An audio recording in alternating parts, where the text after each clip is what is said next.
गुरवे गौरचन्द्राय राधिकाय सदालये कृष्णाय कृष्णभक्ताय तद्भक्ताय नमो नमः। वन्दे गुरुपाददन्दं भक्तबिन्द चैतन्य प्रभुं वन्दे नित्यानंद सहोदितं श्रीनन्दनन्दनं वन्दे राधिका चरणद्वयं गोपीजनसमयुक्तं बृन्दावनमनोहरम्। हरे कृष्ण कृष्ण कृष्ण हरे हरे, हरे राम राम राम हरे हरे। जय जय देव हरे, जय जय देव हरे, जय जय देव हरे, जय जय देव हरे। राधा कृष्ण गोविंद गोपाल यशोदा दुलाल नंद दुलाल, जय जय देव हरे। श्रित कमला कुच मंडला श्रित कुंडल हे, कलित ललित वनमाल, जय जय देव हरे। दीनमणि मंडल मंडना भवकंदन हे, मुनि जना मानसंस, जय जय देव हरे। कालिया विषाधार गंजाना जनरांजन हे, यदुकुल नलिन दिनेशा, जय जय देव हरे।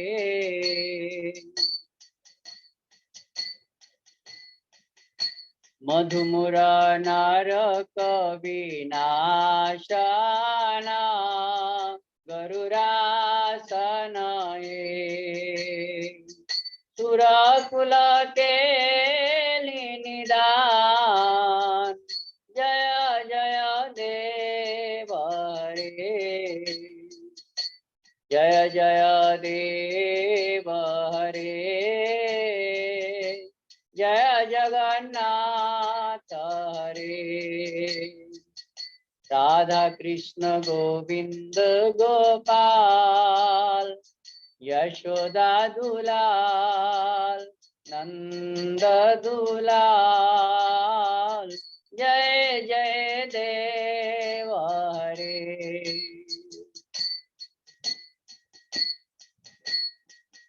अमल कमल दल लोचना भवमोचन हे, त्रिभुवन भवन निधान, जय जय देव हरे।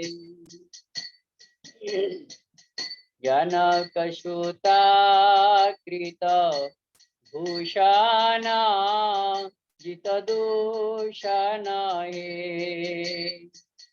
चामर समित दस कंठ, जय जय देव हरे।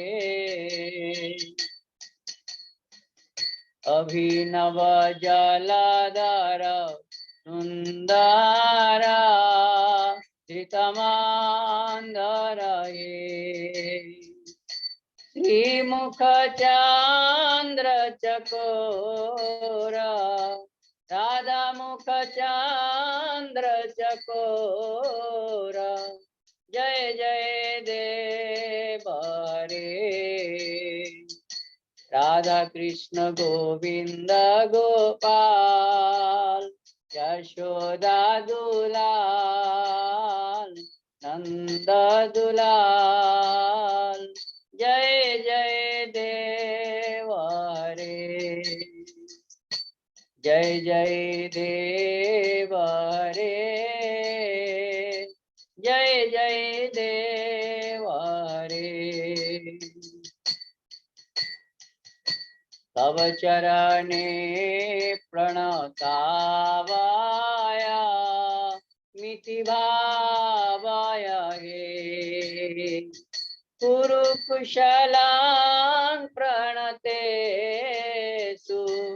कुरु कुशलां प्रणतेषु जय जय देव रे श्री जय देव कावेरी राम कुरुते मोदम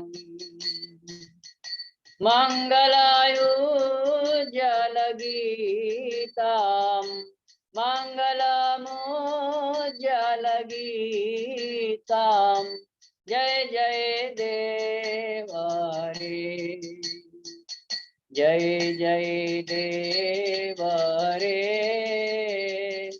जय जगन्नाथ रे राधा कृष्ण गोविंद गोपाल यशोदा दुलाल नंद दुलाल जय जय देव रे जय जय देव रे जय जगन्नाथ रे जय जगन्नाथ जय बलदेव जय जगन्नाथ जय बलदेव जय सुभद्रा जय सुदर्शन जय जय सुभद्रा जय जय सुदर्शन जय जगन्नाथ जय बलदेव जय जगन्नाथ जय बलदेव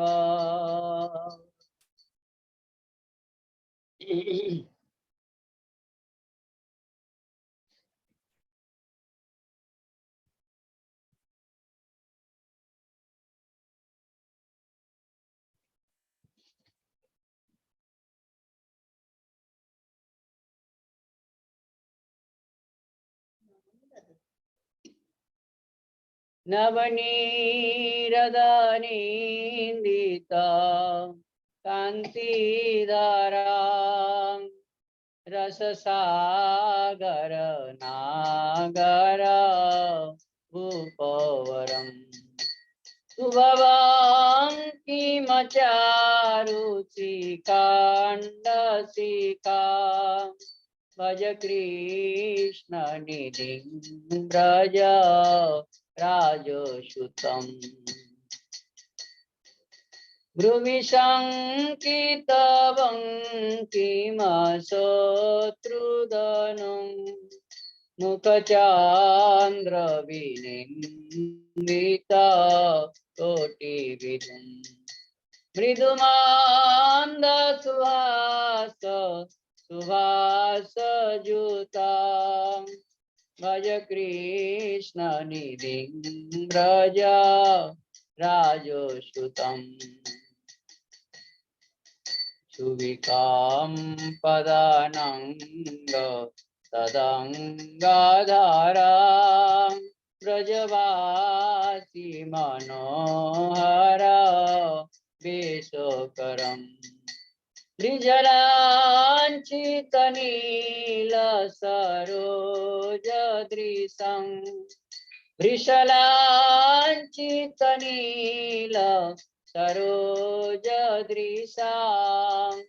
भज कृष्ण निधिं व्रज राजसुतं भज कृष्णनिधिं व्रज राजसुतं भज कृष्णनिधिं व्रज राजसुतं अलकाबलिमण्डिता बालतटा श्रुतिदोलितमाकर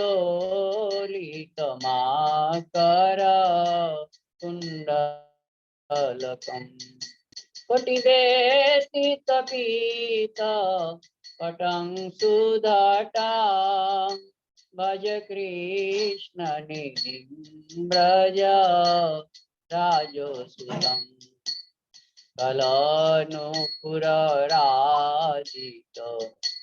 चारुपदां मणिकुञ्जित गञ्जित भृङ्गमदम् ध्वजवज्रझशङ्कृत पादजुगा भज कृष्ण निधिं व्रज राजसुतं वृषचन्दनचूर्चित चारुतनु मणिकौस्तुभगोर्हित भानुतनु ब्रजबालशिरोमणि रूपधृतां ब्रजबालशिरोमणि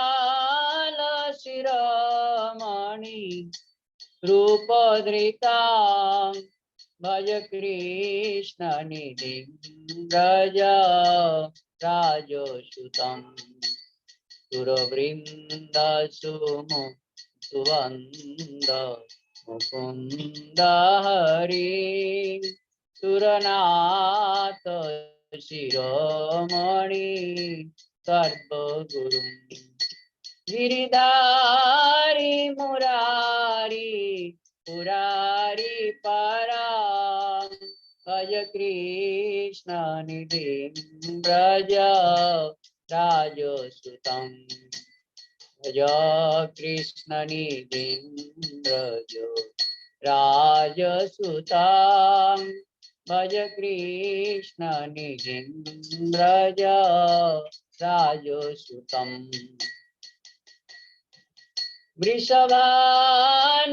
वृषभानुसुतावर केली परां रसराज शिरोमणि बेशोधरम् जगदीश्वरमीश्वर मीडवरां भज कृष्ण निधिं व्रज राजसुतं भज कृष्ण निधिं व्रज राजसुतं भज कृष्ण निधिं व्रज राजसुतं भज कृष्ण निधिं व्रज राजसुतं भज कृष्ण निधिं व्रज राजसुतं जय राधे जय श्री कृष्ण जय श्री राधे जय श्री कृष्ण जय जगन्नाथ जय जगन्नाथ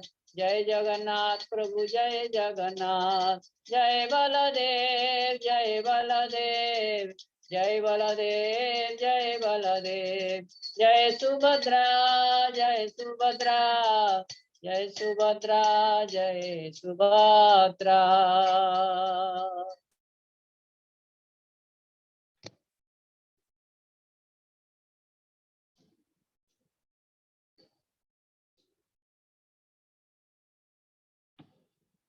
हे कृष्ण करुणा सिंधो दीनबंधो जगतपते गोपेश गोपिका कांत राधाकांत नमस्तुते।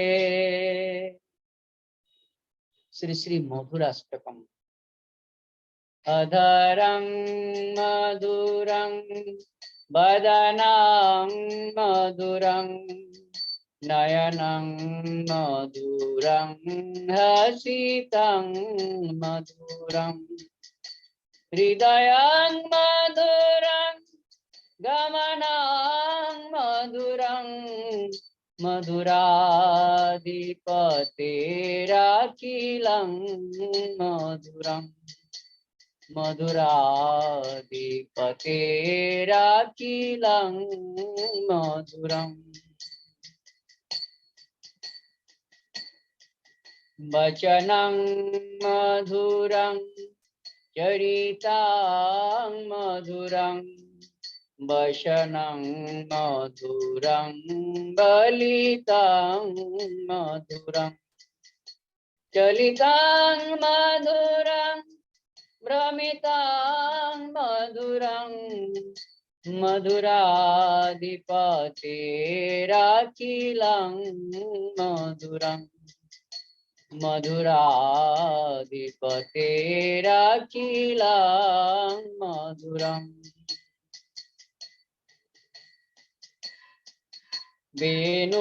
वेणुर्मधुरो रेणुर्मधुरा पाणिर्मधुर पादो मधुरो नृतं मधुरं सखं मधुरं मधुराधिपतेराखिलं मधुरं मधुराधिपतेराखिलं मधुरम् गीतं मधुरं पीतं मधुरं भुक्तं मधुरं सुतं मधुरं रूपं मधुरं तिलकं मधुरं रूपं मधुरं तिलकं मधुरं मधुराधिपतेराखिलं मधुरं मधुराधिपतेराखिलं मधुरम् करुणं मधुरं करणं मधुरं हरणं मधुरं रमणं मधुरं करणं मधुरं करणं मधुरं हरणं मधुरं रमणं मधुरं भमितं मधुरं समितं मधुरं भमितं मधुरं समितं मधुरं मधुराधिपतेराखिलं मधुरं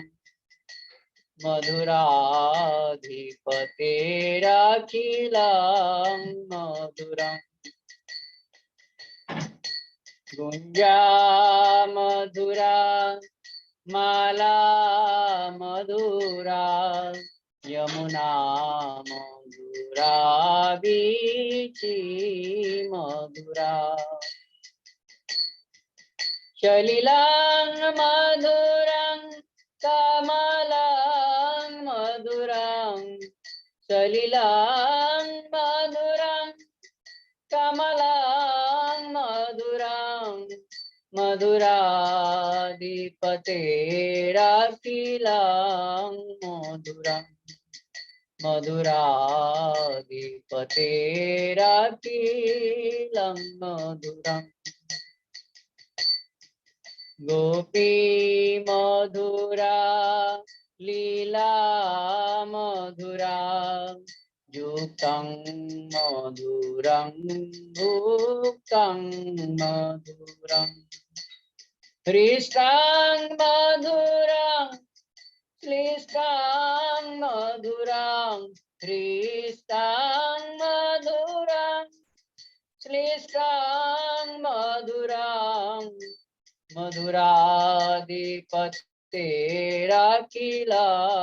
मधुरं मधुराधिपतेराखिलं मधुरं गोपा मधुरा गावो मधुरा यष्टिर्मधुरा सृष्टिर्मधुरा गोपा मधुरा गावो मधुरा यष्टिर्मधुरा सृष्टिर्मधुरा दलितां मधुरां फलितां मधुरां दलितां मधुरां फलितां मधुरां मधुराधिपतेराखिलां मधुरां मधुराधिपतेराखिलां मधुरां अधरं मधुरं नयनं मधुरं हसितं मधुरं नयनं मधुरं हृदयं मधुरं गमनं मधुरं मधुराधिपतेरखिलं मधुरं मधुराधिपतेरखिलं मधुरं हरे कृष्णा कृष्ण कृष्ण हरे हरे हरे राम राम राम हरे हरे हरे कृष्ण कृष्ण कृष्ण हरे हरे हरे राम राम राम हरे हरे हरे कृष्ण कृष्ण कृष्ण हरे हरे हरे राम राम राम हरे हरे हरे कृष्ण कृष्ण कृष्ण हरे हरे हरे राम राम राम हरे हरे हरे कृष्ण कृष्ण कृष्ण हरे हरे हरे राम राम राम हरे हरे हरि बोल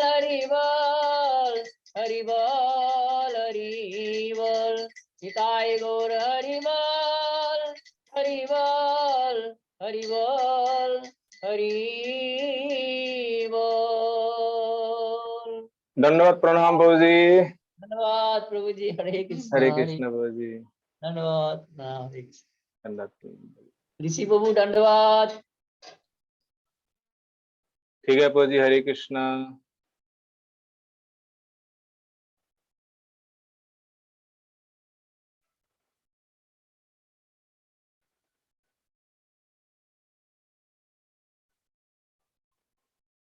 बोलिए गिरिराज महाराज की जय।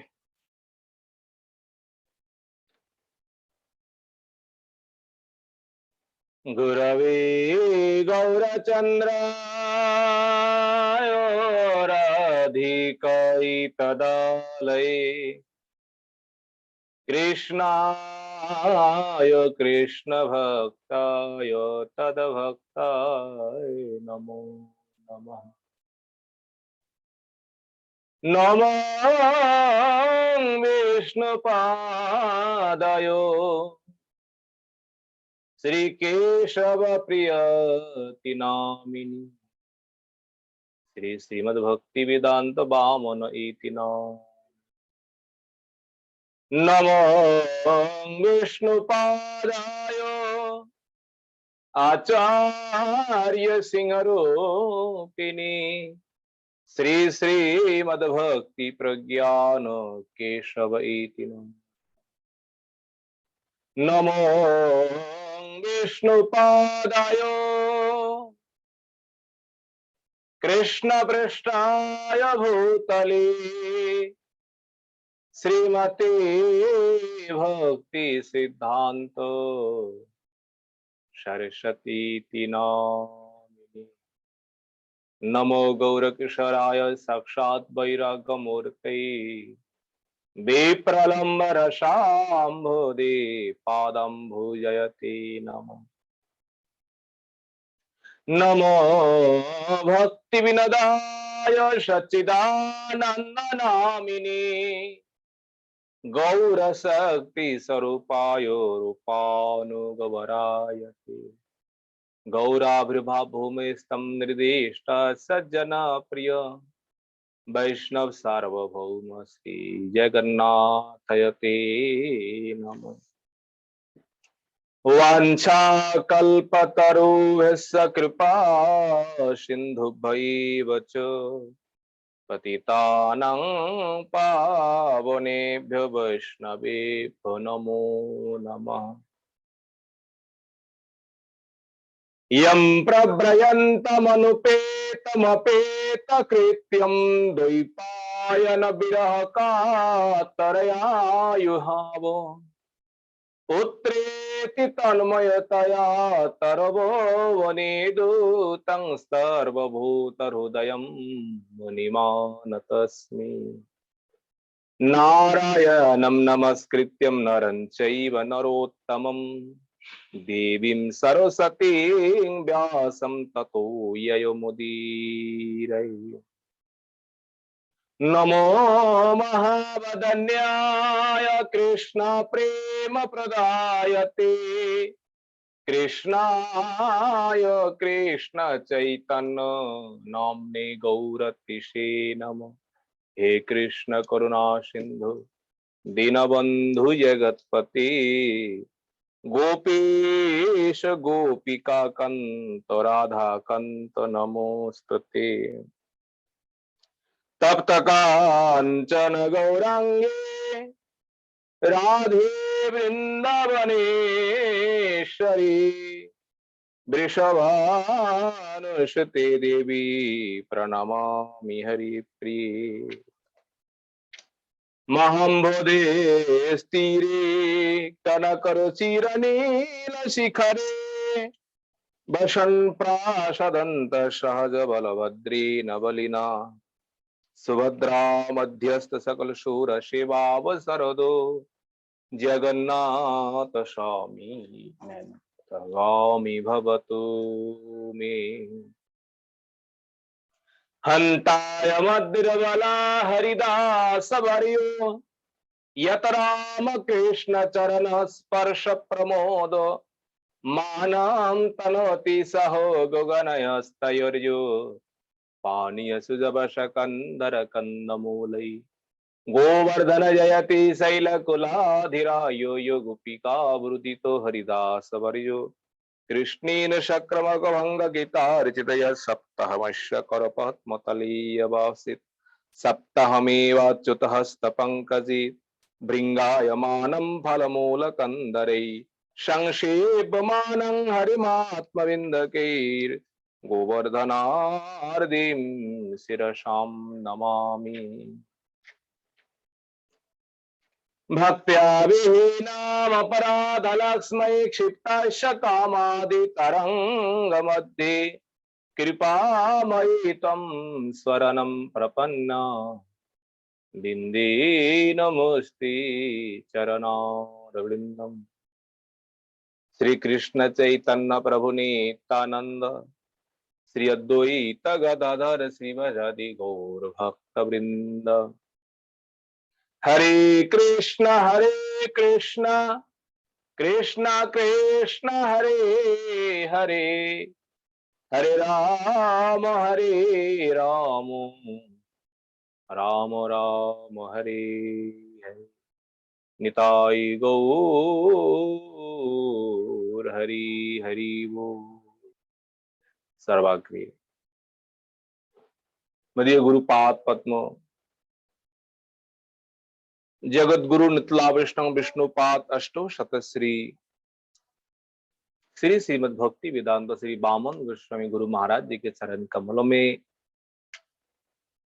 एदास अधम का साष्टांग दंडवत प्रणाम। तत्पश्चात मदीय शिक्षा गुरुपाद पद्म परम पूजनीय परम वंदनीय श्री गोवर्धन दास बाबा जी महाराज जी के चरण कमलों में एदास अधम का दंडवत प्रणाम। तत्पश्चात समस्त भक्तविंद, समस्त मातृविंद, आप सभी के चरण कमलों में एदास अधम का यथा यग दंडवत प्रणाम। श्रीमद् भागवतम चतुर्थ स्कंदों में हम लोग विशेष करके पृथु महाराज जी का जो चरित्र है, ये चरित्र हम लोग श्रवण कर रहे हैं। पिछले अध्यायों में हम लोगों ने श्रवण किया पृथु महाराज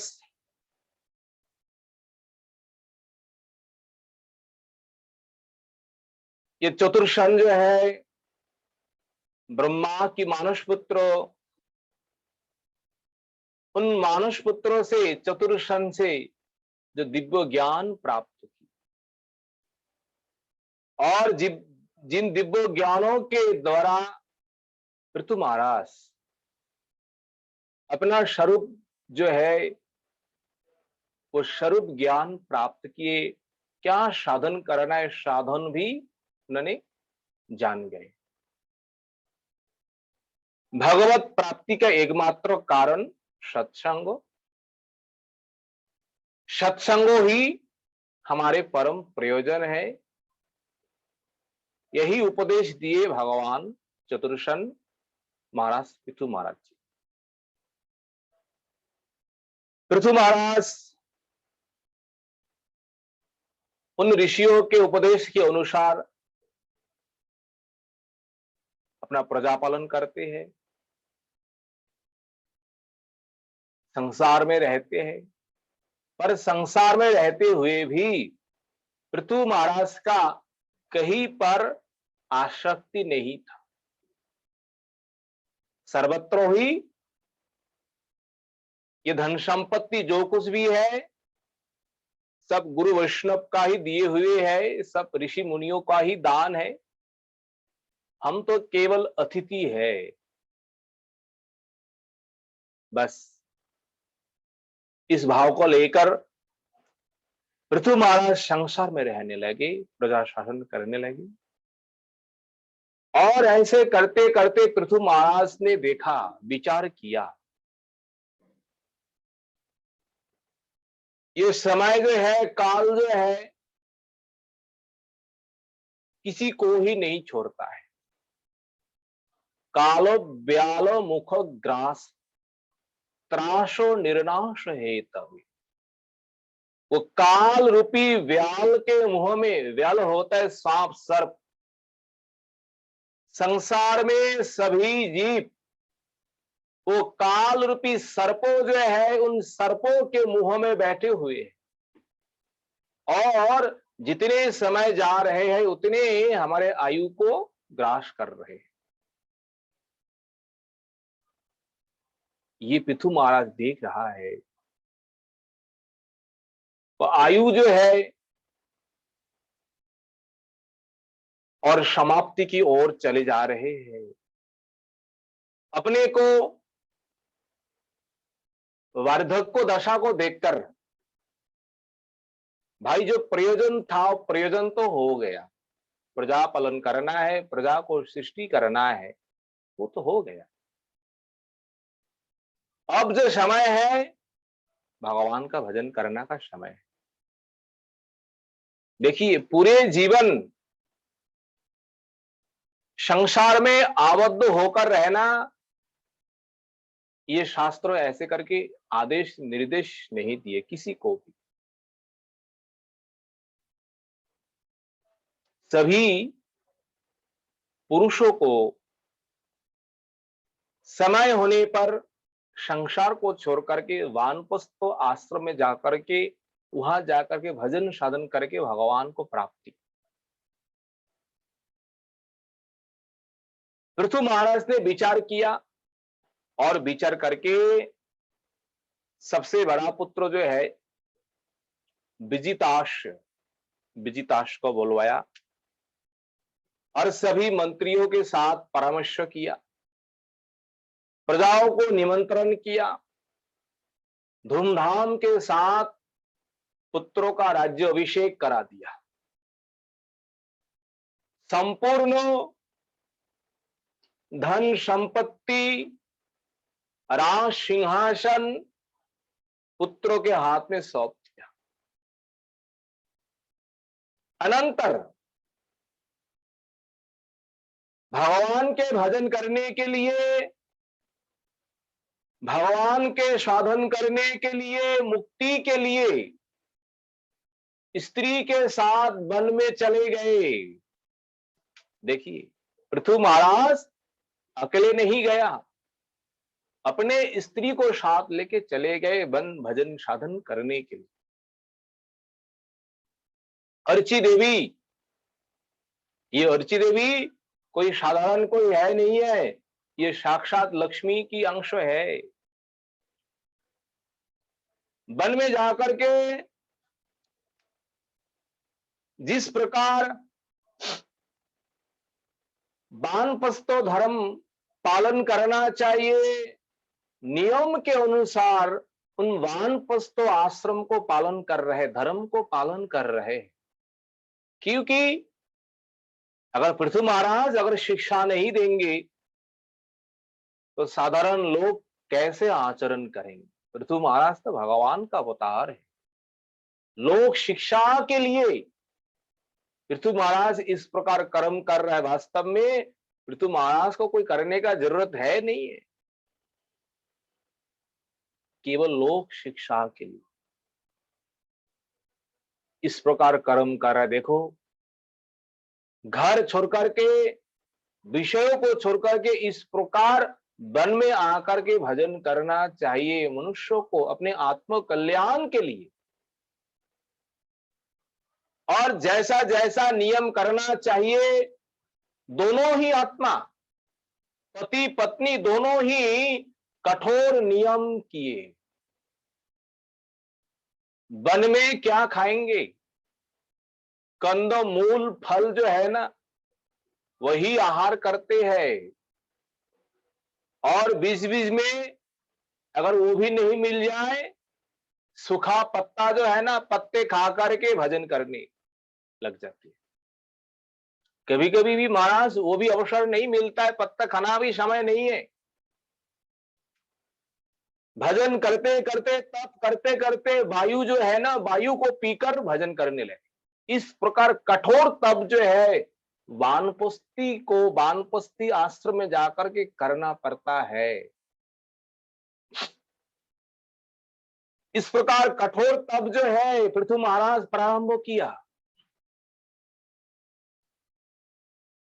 ग्रीष्म काल में जिस समय ज्यादा गर्मी है और गर्मी के समय चारों ओर आग जला करके बीच में बैठ करके भगवान का नाम जप कर रहे, कर तो भगवान कृष्ण का उपासना कर रहे हैं। देखिए किस प्रकार कठोर तप, तब होता है कष्टों, कष्टों के बिना ये साधन कभी भी संभव नहीं है। उस कष्टों को स्वीकार करना पड़ता है। कहा राजा राजमहल में रहने वाले हैं, किस प्रकार भोग है, किस प्रकार उनका ऐश्वर्य है, और सब कुछ छोड़ करके वन में जा करके और पत्ते खा करके भगवान का भजन कर रहा है। वही है प्रायश्चित्त। एक प्रकार विषयों के लिए, जो विषयी जन जो है ना, विषयों में रह करके जिस प्रकार भोग करते हैं, उन भोगों को दूर करने के लिए वन में जाकर के इस प्रकार तप करना पड़ता है, कठोर करके।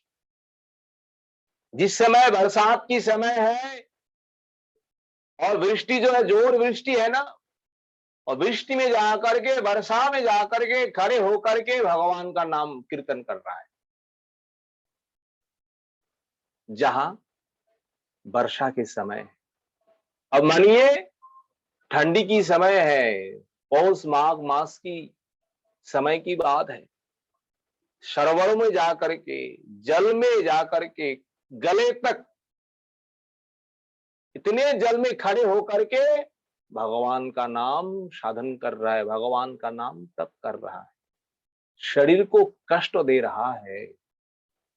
क्योंकि इस शरीर का नाम क्या है? कहते हैं शरीर है महाशय, आप जो सहेंगे शरीर वो सहन करेंगे। अभ्यास, ये शरीर अभ्यास का दास है।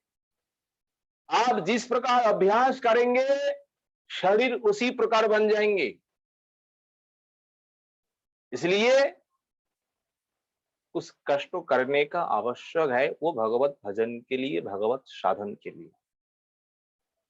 इस प्रकार कठोर जो है, आराधयीषु कृष्णम, केवल भगवान श्री कृष्ण का ही आराधना कर रहे हैं, दोनों मिल करके। ऐसे नहीं, पत्नी नहीं कर रही है, पत्नी भी पति के साथ साथ पत्नी भी इस प्रकार कठोर साधन जो है सब कुछ छोड़ करके पति के पीछे पीछे पत्नी भी कर रही है इस प्रकार साधन को। और जैसे गुरुदेव ने जिस प्रकार आदेश दिए हैं, उपदेश दिए हैं, चतुर्शन को ही गुरु मान ली और उनके उपदेश के अनुसार भजन साधन कर रहे हैं। और हमारा भजन भी गुरु उपदेश जैसा उसी प्रकार। देखिए शास्त्रों में अनेक बात है, शास्त्रों में अनेक प्रकार कथा है, अनेक प्रकार आदेश निर्देश है, पर हम किधर चलेंगे? हमारे गुरु वर्गों ने, गुरुदेव ने हमारे कल्याण के लिए जो निर्धारण किए हैं, जो निर्देश किए हैं, हमें तो उसी मार्ग में चलना है। गुरुदेव के उपदेश के अनुसार अगर हम भजन साधन करेंगे तब तो भजन साधन में सिद्धि है। अगर गुरुदेव के बातों के ऊपर हम अविश्वास करेंगे, नहीं गुरुदेव हो सकता है ये बात उपदेश करने का भूल गए, हम दूसरे से हम कुछ सुने हैं, हम शास्त्रों में कुछ पढ़े हैं, उसी के अनुसार फिर हम भजन करना शुरू कर, बोले नहीं चलेगा। गुरुदेव के उपदेश के अनुसार इन दोनों ने जैसे साधन भजन करना प्रारंभ किए और आराधना करते करते भगवान की ओर श्रद्धा भक्ति ये उत्पन्न हो गई। भजन के द्वारा, साधन के द्वारा इन दोनों महात्माओं के भीतर भक्ति जो है, ये भक्ति उत्पन्न हो गई।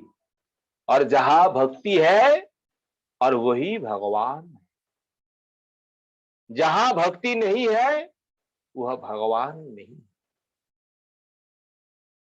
भक्ति का ही वश भगवान है।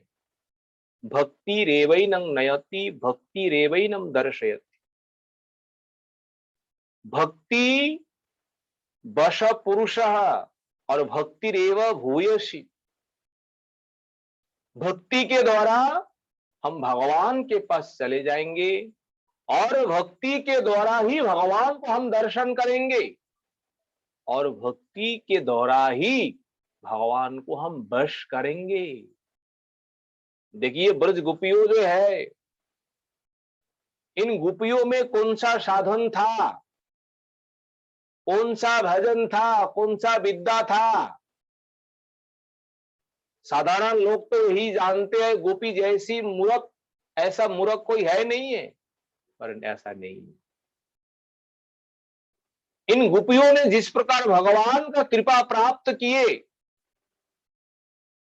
इस प्रकार कृपा तो क्या कहे, बड़े बड़े मुनि, बड़े बड़े ऋषि, बड़े बड़े पंडित जन उन कृपा को प्राप्त नहीं कर पाए। ये है क्या? ये है भक्ति।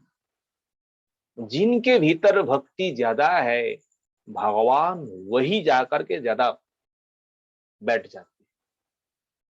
और भक्ति रेव भूयसी, भक्ति ही संसार में उत्तम है, और भक्ति छोड़ करके संसार में कुछ है नहीं। और जहां भक्ति है वही ज्ञान वैराग्य सब कुछ है। देखिए पृथु महाराज जी के पास ये ब्रह्म विद्या जो है, 8 प्रकार सिद्धियां जो है, साक्षात मूर्तिमान होकर के हाथ जोड़ करके पृथु महाराज जी के पास आए, महाराज जी हमें स्वीकार करो, हम अनिमा है, लघिमा है, गरिमा है, ये प्राप्ति ईशिता कामो जो 8 प्रकार सिद्धियां जो है, महाराज अगर हमें स्वीकार करेंगे, हमें स्वीकार करके आपको इस प्रकार महिमा हो जाएंगे, आपको विभूति लाभ हो जाएंगे। पृथु महाराज देख रहे हैं, ओहो ये सिद्धियां, जिन सिद्धियों को पाने के लिए लोग कैसे कैसे कष्ट करते हैं, और भक्तों के पास वो सिद्धियां जाकर के हाथ जोड़ते हैं, प्रभु हमें स्वीकार करो। पर भक्तों इन सिद्धि को स्वीकार नहीं करते। पृथु महाराज ने हाथ जोड़ करके सबको सम्मान किया, सबको प्रणाम किया, और मथा जो है ना मस्तक हिला करके उन सिद्धियों को मना कर दिया है, नहीं, हम भक्ति ही हमारे लिए सर्वोत्तम है। भक्ति को छोड़ करके हमें कोई सिद्धि नहीं चाहिए, कोई योग नहीं चाहिए, कोई प्राणायाम नहीं चाहिए, बस भक्ति ही होनी चाहिए। जहां केवल भक्ति है वही शुद्ध भक्ति है, और भक्ति के साथ कुछ मिश्रण हो जाए वो तो मिलावटी हो जाएगी। इसलिए केवल भक्ति, केवल भक्ति होनी चाहिए, विशुद्ध भक्ति होनी चाहिए। केचित केवल भक्त्या वासुदेवो पराय अघं धुन्वंती कार्ष्णेन निहर इव भास्कर। पृथु महाराज ने उन सभी सिद्धियों को उन्होंने स्वीकार नहीं किया, सबको लौटा नहीं चाहिए। शास्त्र में यही कहती है, क्या कहते हैं, हरि भक्ति महादिव्या सर्वा मुक्त्याधि सिद्धया। जहां हरि भक्ति महादेवी है, भक्ति महारानी है, तो भक्ति महारानी के पीछे ज्ञान वैराग्य सिद्धियां पीछे पड़े हुए हैं, उनको अलग करके साधन करने का कोई जरूरत नहीं। इसलिए भक्ति ही सर्वश्रेष्ठ है, और जिन भक्ति के द्वारा हम भगवान को प्राप्त करते हैं। उसके बाद महाराज पृथु अपने भगवत ज्ञान के द्वारा, देखिए भक्तों के पास जो अस्त्र शस्त्र जो है ना, इन अज्ञानों को दूर करने के लिए, इन माया को दूर करने के लिए, वो केवल भगवत ज्ञान होना चाहिए। और भगवत ज्ञान के द्वारा सारे संशय को हम नाश कर पाएंगे। अगर भगवत ज्ञान हमने प्राप्त नहीं कर पाए तो संशयों को हम कैसे नाश करेंगे, संशयों को हम कैसे दूर करेंगे, स्थूल शरीर सूक्ष्म शरीर को कैसे विनाश करेंगे, वो ज्ञान रूपी तलवार होना चाहिए। और पृथु महाराज वही किए, क्या किए, वो ज्ञान रूपी खड्गों से जो हमारे भीतर लिंग शरीर जो है ना, उन शरीर को उन्होंने छेदन कर डाला, और जिससे शरीर के भीतर ना कोई अभिमान है, ना तो कोई अहंकार है, ना तो कोई दांभिकता है, ना तो कोई संसार के साथ कोई भेदभाव है। अरे भाई जब तक तब तक भेदभाव रहेंगे, तब तक शरीर में अहंकार होते रहेंगे। कब? जब तक वो लिंग शरीर है, जब तक मन बुद्धि है, अहंकार है, तब तक उसको कोई रोक नहीं पाएंगे। वो बीच बीच में वो साधक के भीतर अहंकार होते रहेंगे, अभिमान होते रहेंगे। क्या करें जब तक उन सूक्ष्म शरीर को हम विनाश नहीं कर पाए। देखिए पृथु महाराज यद्यपि भगवान का अवतार है, उनका शरीर तो वो तो विशुद्ध सत्यमय है, वो तो चिन्मय है, तो वहां कहाँ स्थूल शरीर है, कहां पर लिंगम शरीर है। वो स्थूल शरीर लिंगम शरीर तो साधारण जीवों में होता है, ये तो भगवान का अवतार है। बोले भगवान का अवतार तो है, शरीर तो उनका चिन्मय है, विग्रह तो साक्षात अपराकृत है, होते हुए भी लौकिक बहुत साधारण जन जैसे है ऐसा ही लीला कर रहे हैं केवल जगत शिक्षा के लिए। देखिए आप हम कैसा भी है, किस प्रकार भी हो, एक दिन तो सबको शरीर छोड़ना पड़ेगा। कोई राजा हो, कोई बादशाह है, कोई प्रजा है, कोई भिखारी है, मृत्यु का नियम सबके लिए एक है, सबको छोड़ना पड़ेगा। इस मृत्यु दशा को दिखाने के लिए, मृत्यु दशा को देख करके जीवों के भीतर क्या होना चाहिए? बोले मृत्यु दशा को देख करके, लोगों को मृत्यु देख करके अपने हृदय में वैराग्य होना चाहिए, अपने हृदय में वो ज्ञान होना चाहिए। भाई हमें भी एक दिन इस प्रकार संसार से चले जाएंगे, हमें भी इस प्रकार एक दिन प्राण को छोड़ देंगे, शरीर एक दिन हमारे इस प्रकार भी स्मशान में लाकर जाकर के जला देंगे। कम से कम तो इतना तो अनुभव होना चाहिए। अपने परिवार में सारे लोग चले गए, बाप दादा, पति भाई पत्नी, आस पड़ोस में सब चलने लगे, ये देखते भी हमारे भीतर में वैराग्य नहीं हो रहा है। संसार में इसीलिए मृत्यु दिए है भगवान। भाई कम से कम तो जीवों को ये देख करके तो वैराग्य तो हो जाए, सांसारिक लोगों का कष्टों को देखकर कम से कम तो इनके भीतर थोड़ा सा ज्ञान हो जाए। भाई संसार इसी प्रकार दुखदायक है, सारे संसारी लोग जल रहे हैं, सबके भीतर तरह तरह की दुख है। उन दुख दशा को देखकर भी हमारा भीतर ऐसा अनुशोचना नहीं हो रहा है, ऐसा भाव नहीं हो रहा है, भाई हम भी इस प्रकार जल रहे।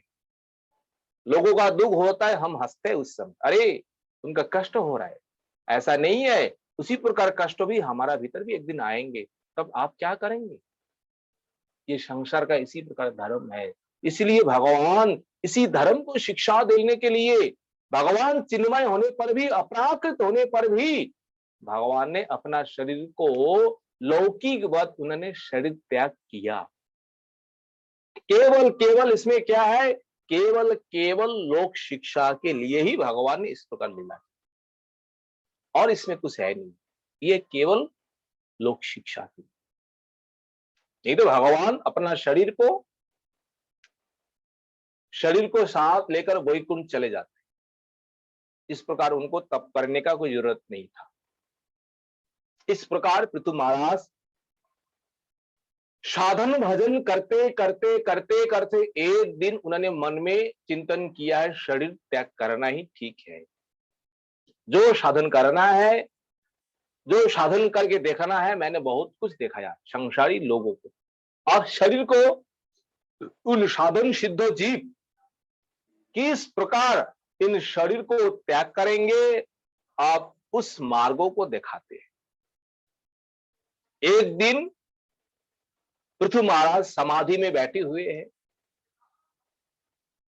और समाधि में बैठ करके भगवान का चिंतन कर रहा है, और जिस योगासन में बैठे हुए हैं ना, उन आसन में पृथु महाराज ने क्या किया है, पृथु महाराज का जो चरण जो है ना, और चरणों का भाग में जो उनका जो क्या कहते हैं, जो एड़ी जो है, उन एड़ी से जो गुदा मूल जो है, जो मलदार है, उन गुदा मूल को चरणों के द्वारा, एड़ी के द्वारा उन्होंने दबाया। ये एक प्रकार योगियों का मार्ग है। देखिए किस प्रकार आत्मा को मुक्ति दिलाते हैं।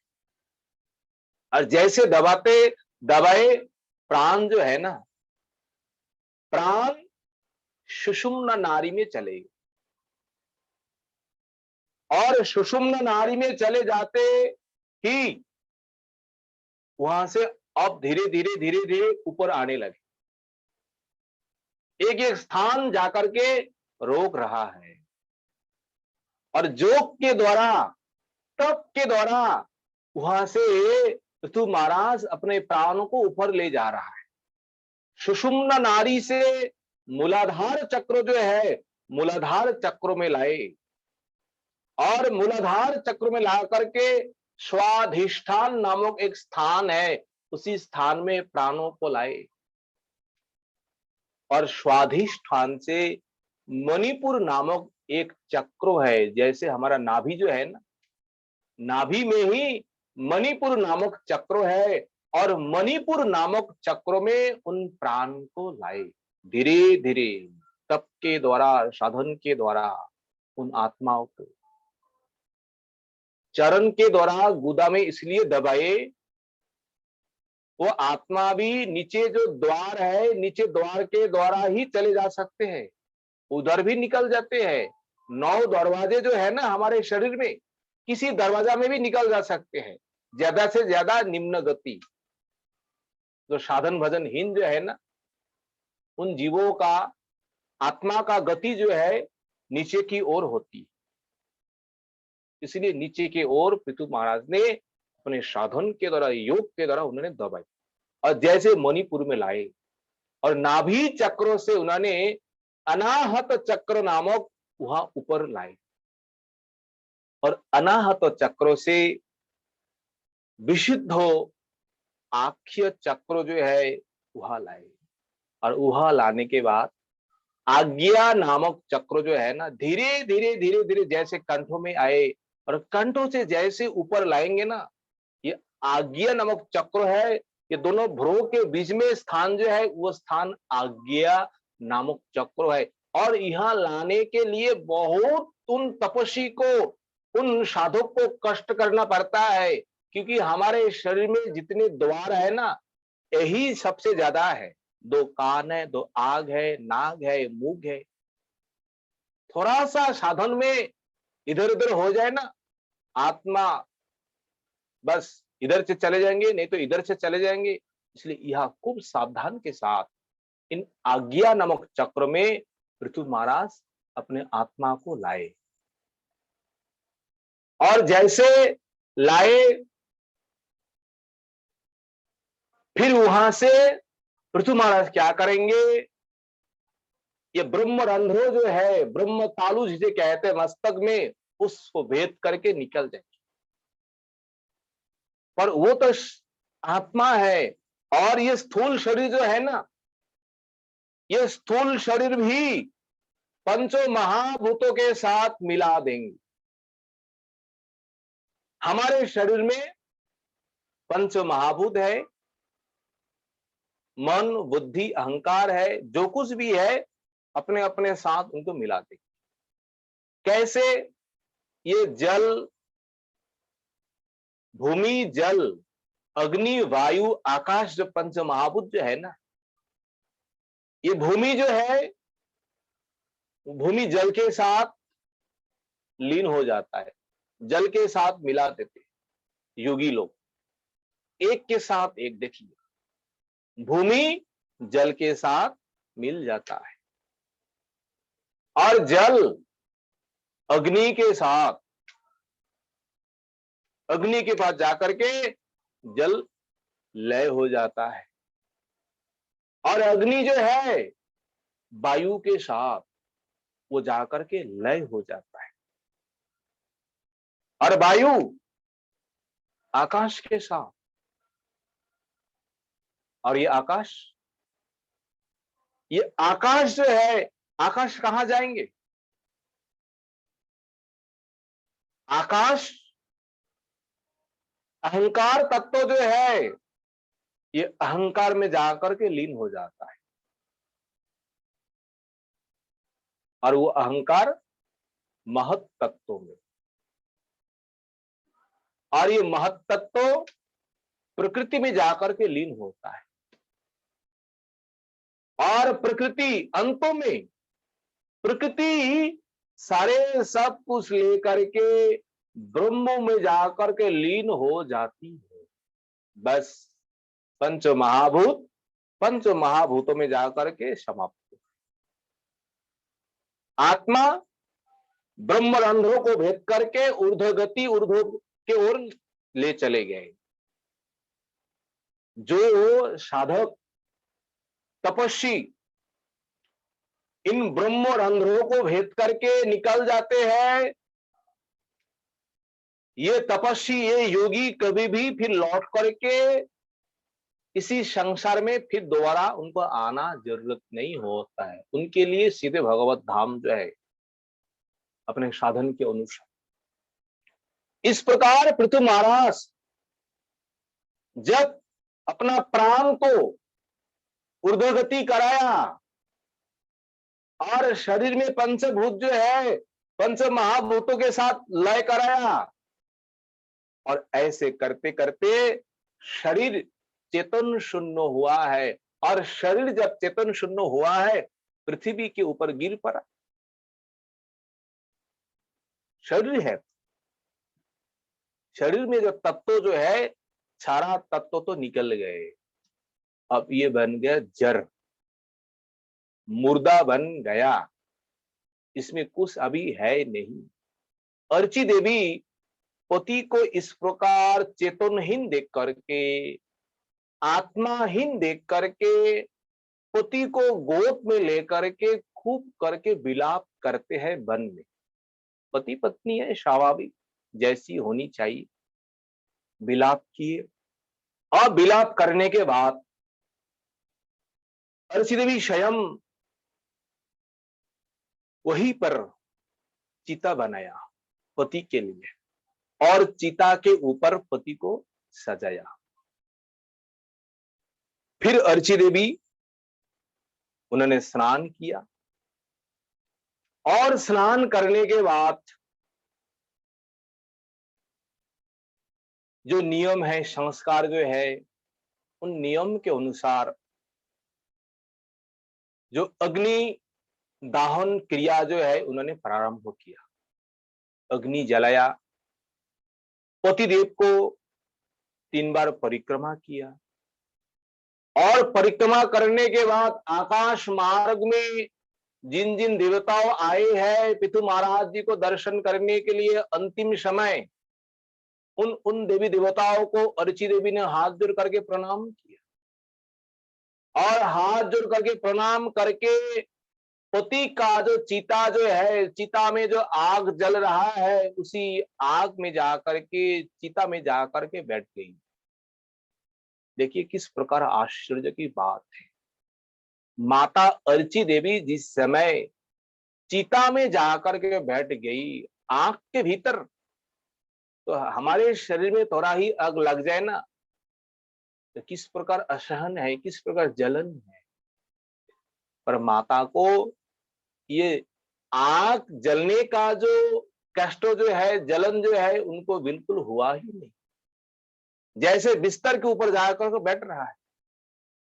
अर्ची देवी उसी प्रकार जाकर के पति के साथ जाकर के वो भी लेट गई, और लेटने के बाद अपना शरीर को उन्होंने जलाया। पति के साथ सती हो गई अर्ची देवी। और ये देख करके सभी देवता ऊपर से पुष्प वृष्टि करने लगे। सती की प्रशंसा जो सब देवियां करने लगी। देखो देखो ऐसी पतिव्रता धर्म सभी पत्नी को होनी चाहिए, पति के साथ, और पति के ऊपर किस प्रकार भक्ति है, किस प्रकार निष्ठा है। देखिए पति के बिना एक क्षण भी नहीं रह सकता, अपना शरीर को भी पति के साथ जलाया,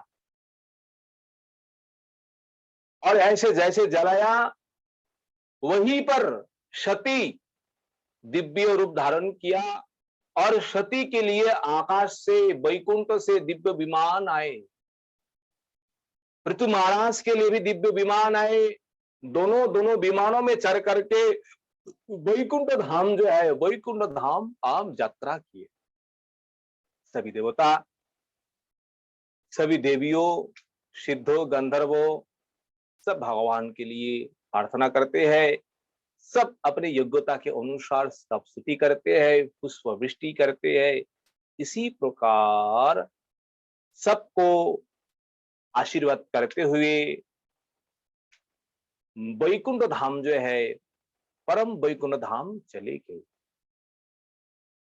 पृथु महाराज अपने शक्ति जो है, अंतरंग शक्ति लक्ष्मी माता को लेकर चले गए। इस प्रकार पृथु महाराज का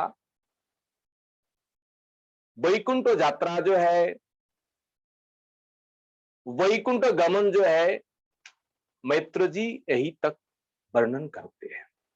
और इस प्रकार वर्णन करने के बाद मैत्र ऋषि अब कहते हैं, विदुर अब इन कथा का अंतिम में इस कथाओं का फल जो है, फल वर्णन करना है। वास्तव में ये पृथु महाराज का चरित्र जो है, चरित्र जो सुनता है और जो सुनाता है, इन दोनों को इस संसार में जो सिद्धियां जो है ना, वो सिद्धियां प्राप्त होती है। अगर ब्राह्मण है, उन ब्राह्मणों को ब्रह्मोत्तेज प्राप्त हो जाएंगे। अगर क्षत्रिय है, रास पद जो है, राजाधिरास, इस प्रकार आसन उनको मिल जाएंगे। ये कथा श्रवण करने से, देखिए ये भागवत की कथा है, ये भागवत की कथा है, इसमें कभी भी अश्रद्धा नहीं करना चाहिए। ये मैत्र ऋषि कहते हैं, अगर हम श्रद्धा पूर्वक, भक्ति पूर्वक हम ठीक ठीक सुने, ये फल होगा ही होगा। अगर वैश्य है, उनको धन संपत्ति प्राप्त होगी, कि वैश्य धन संपत्ति के लिए, और राजा सिंहासन के लिए, और ब्राह्मण अपने दिव्य ज्ञान के लिए, तेज के लिए, और जो शूद्र जाति है अपने को पवित्र के लिए, तो सब कुछ कर पाएंगे। मैत्र ऋषि कहते हैं, इसी संसार में अगर कोई अपुत्रक है, वो अपुत्रक वो पुत्रवान हो जाएंगे, उनको पुत्र मिल जाए।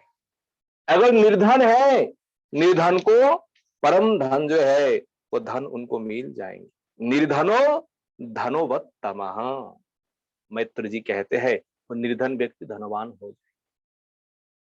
अगर कोई मूर्ख है, कुछ भी जानता नहीं है, अज्ञानी है, मैत्र जी कहते हैं, मूर्ख होने पर भी अगर पृथु महाराज जी का चरित्र कोई श्रवण करते हैं, मनन करते हैं, उन मूर्खों भी परम ज्ञानी बन जाता है पृथु महाराज का चरित्र श्रवण करने से।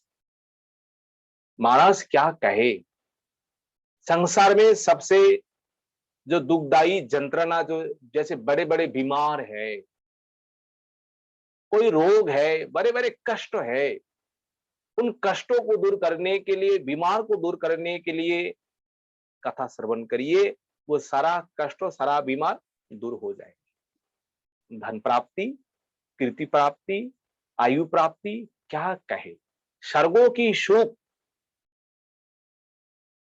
आप सबको मिल जाएंगे अगर मन में कोई कामना है। कोई राजा अगर किसी शत्रु को जय करना है, तो जय करने से पहले, यात्रा से पहले पृथु चरित्रों का अगर कोई स्मरण करे, चिंतन करे, कोई गान करे, गान करके अगर चले जाए, उनका विजय एकदम निश्चित। और जो उनका शत्रु है, वह शत्रु उनका वश हो ही जाए। इस प्रकार ये अद्भुत कथा है। मैत्र जी कहते हैं, विदुर,